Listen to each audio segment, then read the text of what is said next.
Ismaïla jox ma liste bi nga génnee léegi-léegi. ah bon parce que waa waxtaan dafay am nag firnde. Ismaïla da ngay progresser liste étape par étape. bi mi ngi noonu. 1. mouvement Sénégal 2.0 nga ne président bi Babacar Sélé Diagne tappel ci internet bi doo ko gis. 2 mouvement Matam derrière Diomaye président Abdoulaye Wele tappel ci internet bi doo ko gis. waa léegi yow tu es tu es journaliste.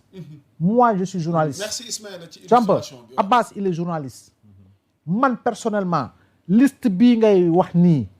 liste bii xanaa ma gis sa kanam mais 90% man le journal je les connais pas. loolu moo am defal micro trottoir et fait véritablement pose la question aux Sénégalais ndax xam nga diw ak diw ak diw ak diw les Sénégalais ne les reconnaîtront pas. ou beaucoup je dis pas les Sénégalais mais beaucoup de Sénégalais ne les reconnaîtront pas.